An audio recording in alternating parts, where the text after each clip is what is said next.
ఒకప్పటి వైసీపీ నాయకుడి మీదన ఇప్పుడున్న వైసీపీ నాయకుడు పోరాడబోతున్నారు. నెల్లూరు జిల్లా గనులు పెంట పెంట చేసి వదిలిపెట్టారు. దోచుకోవడానికి అవకాశం ఇవ్వడానికి సిద్ధపడకపోవడంతో మొత్తం బానిసలుగా బానిసలుగా అక్కడ ఉన్నటువంటి గనుల్లో మొత్తం ఆపేశారు. 10 నెలలు అయిపోయింది. ఈనాడు జ్యోతిని వార్తలు రాసి ఆ తర్వాత నిశ్శబ్దంగా ఉండిపోయింది.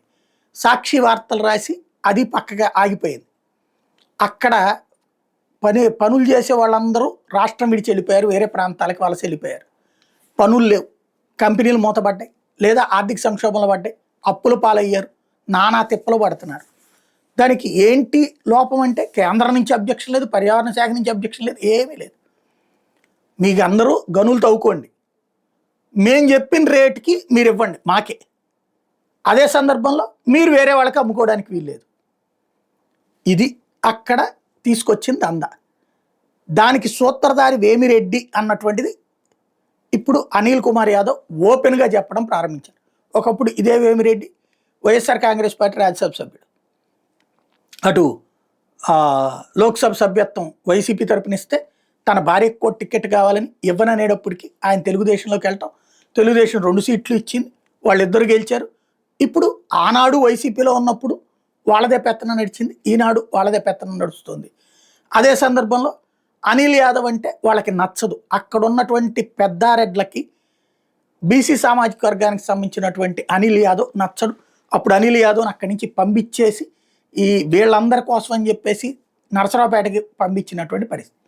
అనిల్ యాదవ్ ఆ తర్వాతన అక్కడ ఓటమి తర్వాతన రాజకీయాలకు దూరం అవుతానని ప్రకటించినటువంటి వ్యక్తి, నేను ఓడితే రాజకీయాలకు దూరం అవుతానని చెప్పినటువంటి వ్యక్తి ఓడిపోయిన తర్వాత సైలెంట్గా ఉన్నాడు. కాకపోతే ఇక రాజకీయంగా అట్లుంటే ఇక రాజకీయ శూన్యం అయిపోతుంది కాబట్టి మళ్ళీ యాక్టివ్గా చేస్తానంటూ కుంభస్థలాన్ని కొట్టాలని డైరెక్ట్గా ఒకనాటి తమ బాస్ అయినటువంటి అంటే లేదా తమ వైఎస్ఆర్ కాంగ్రెస్ పార్టీ తరఫున అక్కడ కీలక పాత్ర పోషించినటువంటి వేమిరెడ్డి మీదకే యుద్ధానికి సై అన్నాడు.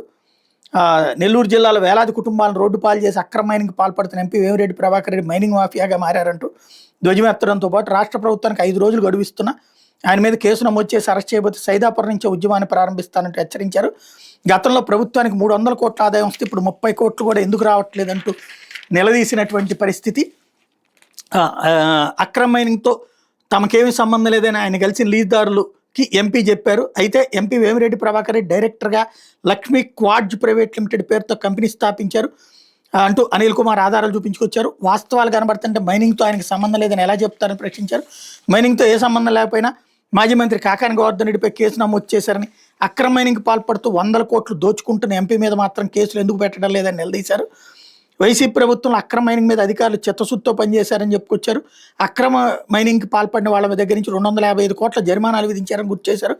కూటమి అధికారులకు వచ్చిన తర్వాత జరిమానాలు విధించిన కేసులు ఉన్న గనులకు మాత్రమే ఎందుకు తెరిచారని ప్రశ్నించారు. వైఎస్ఆర్సీపీ ప్రభుత్వం మైనింగ్ ద్వారా 300 కోట్ల ఆదాయం వస్తే ప్రస్తుతం 30 కోట్లు కూడా ప్రభుత్వానికి రావడం లేదన్నారు. సైదాపురం మండలం 200 మైన్లలో 100 మైన్లు యాక్టివ్గా ఉన్నాయి, అయినా కేవలం 30 మాత్రం ప్రారంభించడం వెనకున్న రహస్యం ఏంటి అంటూ ఎంపీ వేమిరెడ్డి స్వార్థంతో వ్యవహరిస్తూ ఆయన చెప్పిన ధరకు ఆయన కంపెనీకి సరఫరా చేసే వాళ్ళకి మాత్రం మైనింగ్ అనుమతులు ఇచ్చారు. మైనింగ్ యజమానులు కోర్టుకు వెళ్తే అట్టి తెరవాలని ఫిబ్రవరిలో కోర్టు ఆదేశించింది, అయినా ఇప్పటివరకు ఆ గనులు తెరవడం లేదు.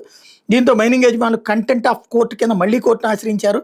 వైఎస్ఆర్సీపీ ప్రభుత్వంలో మైనింగ్ యజమానులు ఎవరు కోర్టుకు వెళ్ళలేదు. మైనింగ్ పరిశ్రమలకు తెరవనివ్వకుండా ఇతరులకు పర్మిట్ రాకుండా ఎంపీ అడ్డుకున్నారని చెప్పుకొచ్చారు. గతంలో ఇక్కడ దాదాపు 20 ఎక్స్పోర్ట్ కంపెనీలు ఉంటే ఇప్పుడు అవన్నీ మూతపడ్డాయి. ఎంపీ వేమిరెడ్డి డైరెక్టర్గా ఉన్న 2 కంపెనీలు మాత్రం ఎక్స్పోర్ట్ చేస్తున్నాయి. కూటమి అధికారంలోకి వచ్చాక లక్ష్మీ క్వాడ్జ్ కంపెనీ ఏర్పాటు చేయగా తాజాగా ఫినిక్ క్వాడ్జ్ ప్రారంభించారు. ఎగుమతిదారులందరూ నిలిపేశారు. ఒక్క ఎంపీ వేమిరెడ్డి ఎక్స్పోర్ట్ కంపెనీ ద్వారానే సరుకు రవాణా జరుగుతోంది అంటూ ఆధారాలు చూపించుకొచ్చారు. శతాబ్దాల చరిత్ర కలిగిన వెంకటగిరి రాజ్యాల మైన్లు కూడా తెరవలేదు. ధనదాహంతో అక్రమ మైనింగ్ పాల్పడుతున్న ఎంపీకి పేదల ఉసురు ఖచ్చితంగా తగులుతుంది. గతంలో శోభారాణి మైన్ కంపెనీకి 32 కోట్లు ఫైన్ వేశారంటూ అనిల్ కుమార్ గుర్తు చేశారు. వెంకటగిరి ఎమ్మెల్యే మీడియా సమావేశంలో శోభారాణి మైనింగ్ కంపెనీ ఇల్లీగల్ అని చెప్పారు. గతంలో మైనింగ్ డిప్యూటీ డైరెక్టర్ పంచనామా చేసి 38,000 మెట్రిక్ టన్నులు క్వాడ్జ్ ఉందని నివేదిక ఇచ్చారు. ప్రస్తుతం అదే అధికారి 1.2 లక్షల మెట్రిక్ టన్నులు క్వాడ్జ్ ఉందని నివేదికలు ఇచ్చారు. 50 ఏళ్లు దాటిన గనులను నిబంధనల ప్రకారం ప్రభుత్వం స్వాధీనం చేసుకోవాలి. లీజ్ సమయం దాటిన మైన్లలో అందుబాటులో ఉన్న మెటీరియల్ వేలం వేయాలి. ప్రస్తుత కేబినెట్ నిర్ణయం తీసుకుంది. కేబినెట్ నిర్ణయం మేరకు నిల్వ ఉన్న క్వాడ్జిని వేలం వేస్తే ప్రభుత్వానికి 3,000 కోట్ల ఆదాయం వచ్చే అవకాశం ఉందని చెప్పుకొచ్చారు. సైదాపురంలో గంజాయి బ్యాచ్ మాఫియాను నడిపిస్తూ ప్రజలను ఇబ్బందులకు గురి చేస్తోందంటూ అనిల్ చెప్పుకొచ్చారు. మహిళల వైపు ఎవరిని వెళ్ళనివ్వకుండా మహిళల్ని అటుగా వెళ్తున్న వాహనాలను ప్రజలను భయభ్రాంతులకు గురి చేస్తున్నారు. అమర్నాథ్ రెడ్డి అనే వ్యక్తి అక్రమ మైనింగ్ చేస్తున్నారు. కూటమి ప్రభుత్వం కేసులు పెట్టింది అక్రమ మైనింగ్ చేస్తున్నారని, ప్రస్తుతం అతనే ఇల్లీగల్ మైనింగ్ చేస్తున్నాడని చెప్పుకొచ్చారు. జిల్లా ఎస్పీ ప్రత్యేక శ్రద్ధ తీసుకుని మఫ్టీలు వెళ్తే సైదాపురంలో ఏం జరుగుతుందో తెలుస్తుందన్నారు.